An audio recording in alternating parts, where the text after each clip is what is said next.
इस मानस मंदिर तीर्थ में विराजमान भगवान श्री आदिनाथ यानी ऋषभ देव के अप्रतिम व्यक्तित्व और अभूतपूर्व कृतित्व की छाप जन जीवन पर बहुत ही गहरी है।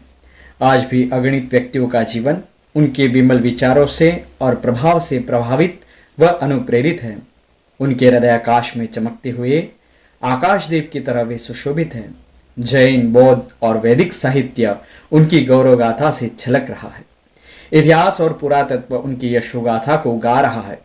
उनका विराट व्यक्तित्व कभी भी देश, काल, संप्रदाय, पंथ, प्रांत और जाति के संकीर्ण घेरे में आबद्ध नहीं रहा। जैन साहित्य में वे आद्य तीर्थंकर के रूप में उपास्य रहे हैं, तो वैदिक साहित्य में उनके विविध रूप प्राप्त होते हैं। कहीं पर उन्हें ब्रह्मा मानकर उपासना की गई है, तो कहीं पर विष्णु और कहीं पर महेश्वर का रूप मानकर अर्चना की गई है। कहीं पर अग्नि, कहीं पर केशी, कहीं पर हिरण्यगर्भ और कहीं पर वात रचना के रूप में उनका उल्लेख हुआ है। इस्लाम धर्म में उनका आदम बाबा के रूप में स्मरण किया गया है। जापानी जिसे रोकशव कहकर पुकारते हैं। मध्य एशिया में जो बाढ़ आल के नाम से उल्लेखित है, फणिक उनके लिए रशेफ शब्द का प्रयोग करते हैं। पाश्चात्य देशों में भी जिनकी ख्याति कहीं पर कृषि के देवता, कहीं पर भूमि के देवता और कहीं पर सूर्य देव के रूप में विश्रुत रही है, वे वस्तुतः मानवता के ज्वलंत कीर्ति स्तंभ है। भगवान आदिनाथ ऋषभदेव का समय वर्तमान इतिहास की कालगणना परिधि में नहीं आता। वे प्राग ऐतिहासिक परमात्मा है। उनके अस्तित्व को सिद्ध करने के लिए पुरातत्व तथा जैन व जैनेतर साहित्य के प्रबल प्रमाण हैं। देश विदेश के मंदिरों में और म्यूजियम में आज भी भगवान आदिनाथ की हजारों प्रतिमाएं उपलब्ध है। भगवान आदिनाथ का लंचन यानी कि सिंबल नंदी है।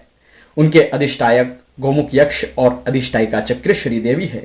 उनकी माता मरु देवी और पिता नाभि राजा है। उनके पुत्र भरत और बाहुबली है। उनकी पुत्रियां ब्राह्मी व सुंदरी है। उनके पौत्र नमी और विनमी है। उनके परिवार की मूर्तियां इधर जिन मंदिर में विराजित है। आप दर्शन करके धन्य बने। जिन मंदिर में नवग्रहों के अधिपति तीर्थंकर देव की प्रतिमाएं भी विराजमान हैं। प्रभु भक्ति से यहाँ पर सभी प्रकार की ग्रह बाधाएं दूर हो जाती है। जिन मंदिर का रंग मंडप और डोम 76x76 पूरे एशिया खंड में एकमात्र है। लोहा व आरसीसी का प्रयोग किए बिना पाषाण खंडों को इंटरलॉकिंग सिस्टम से जोड़कर निर्माण किया गया है। परिसर में नवस्मरण के 7 मंदिरों का भी निर्माण हो चुका है। इस प्रकार ये श्री शत्रुंजय तीर्थधाम भुवन भानु मानस मंदिरम तीर्थ आप सभी पधारिएगा, अवश्य लाभ लीजिएगा। परमात्मा की पूजा अर्चना कीजिएगा। क्षेत्रपाल देव की भी अर्चना कीजिएगा। सभी को मेरा खास प्रणाम।